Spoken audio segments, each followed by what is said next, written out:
9 out of 10 parents back the UK government's proposal to bring in a social media ban for under 16s. This statistic is according to their consultation, which examined proposals for bringing in a ban based on a very similar model introduced in Australia last year. Now, the first set of regulations will come out later in 2026, with the ban taking effect probably from early 2027.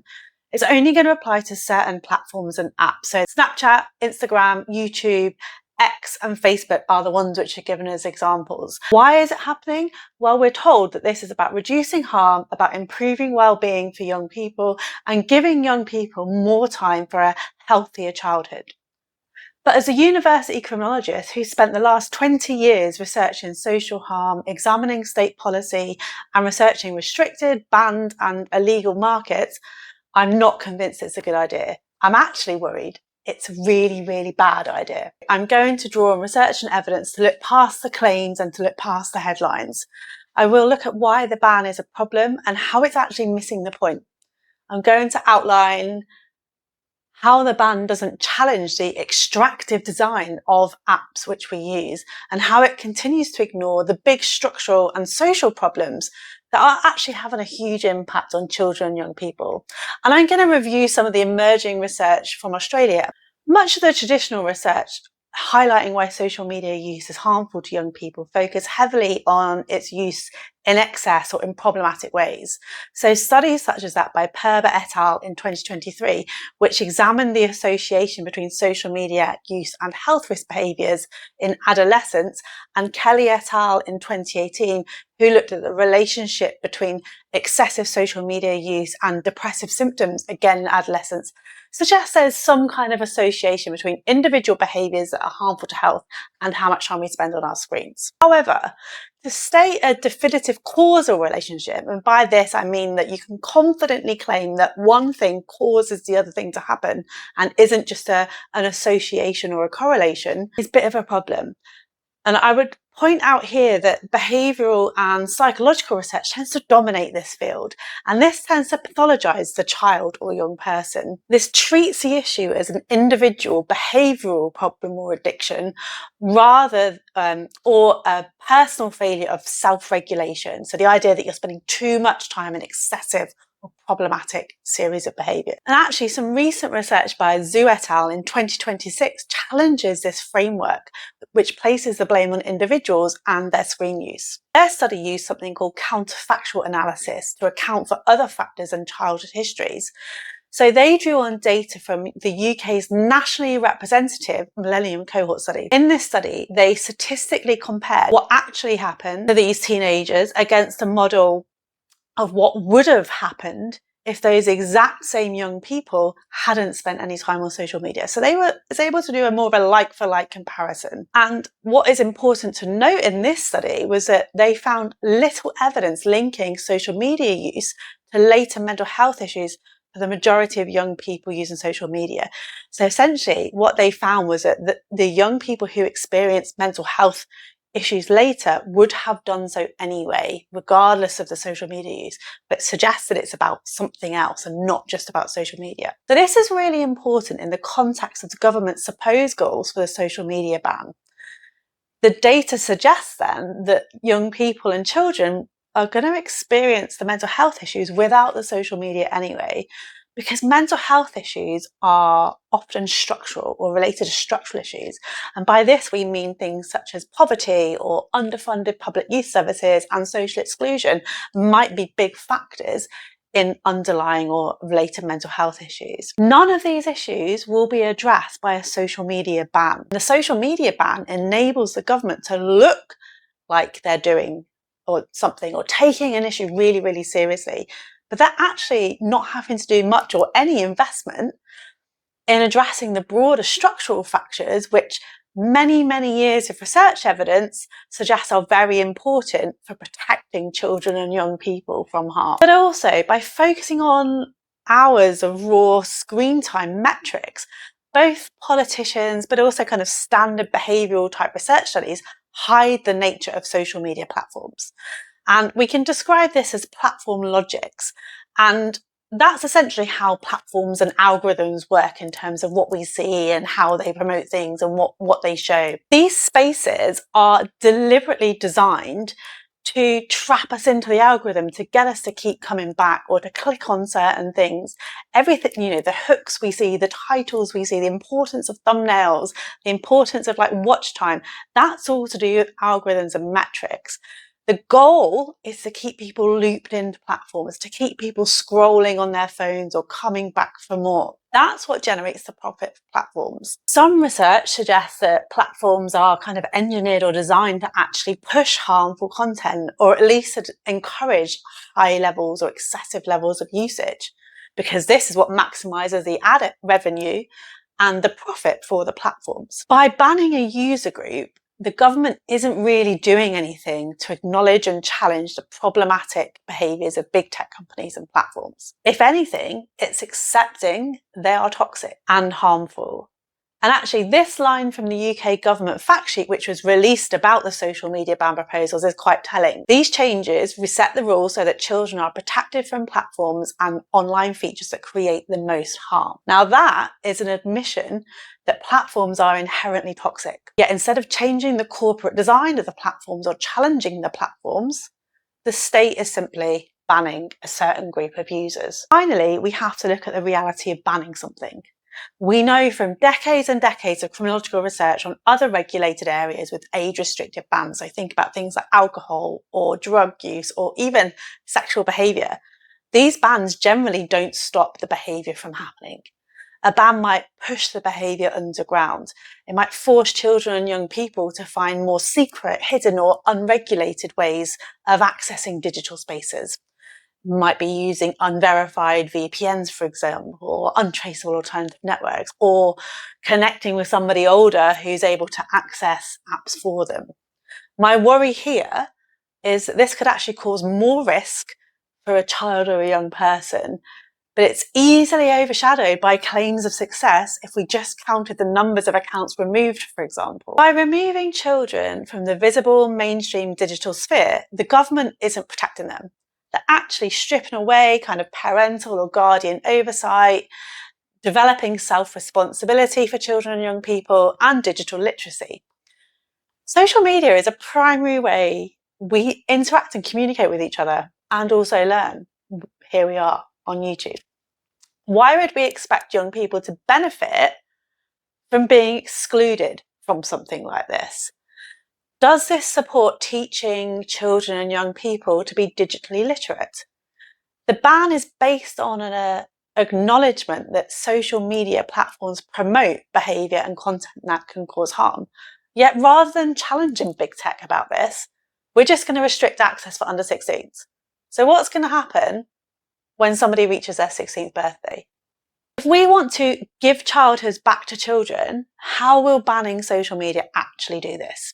Is banning a few apps enough? What about the use of things like WhatsApp, where we can still send images and messages and have groups and things?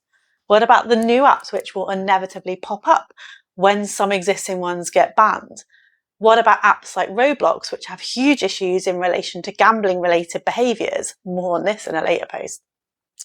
The idea that taking something away or taking social media away gives back childhoods makes lots of assumptions about how children and how young people spend their time, and that social media only has negative impacts, which is a bit of an oversimplification. The final point I want to make is how this relates to children and young people under 16 who are used as content on these apps.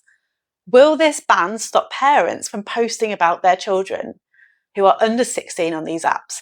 The apps which the children themselves are not allowed to access. And this is a whole issue I'm really not seeing much discussion on, and certainly something I want to consider a bit more in a future post. Australia acts as a useful point of comparison because they brought the ban in there in December 2025. And so we can have a look at what we already know about the impact of the ban in Australia. And the UK government have been explicit in saying that introducing this ban following the footsteps of Australia, they're going to actually take our ban a little bit further. Of course, the UK regulation is not yet fully drawn up. Some changes might still happen, but it's worth noting some key findings about the ban in Australia from the emerging research which is coming out already. So the Molly Rose Foundation published some findings in April 2026, and that suggested a poor compliance with the ban. So they suggested that 61% of those who had social media accounts before the ban still had one or access to one despite the ban. It should be noted that this number is based on the 1,050 children between 12 and 15 years old who are included in their poll. So we're not talking about every child in Australia, but a representative sample base within the poll. So this is what we would call self-reporting data, which relies on the user to report their behaviour accurately. The same study also found 70% of those polled said it was easy to get around the restrictions. Australia's e-Safety Commission compliance audit, which was published in March 2026, also found significant failures in the restrictions being applied.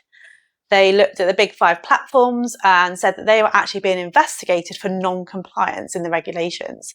And parents were also said to be frustrated with the effectiveness of the ban. I think it's important to remember that Australia is only 6 months into their ban, so it's difficult to read too much into what the ban means for the long-term goals set out by the UK government.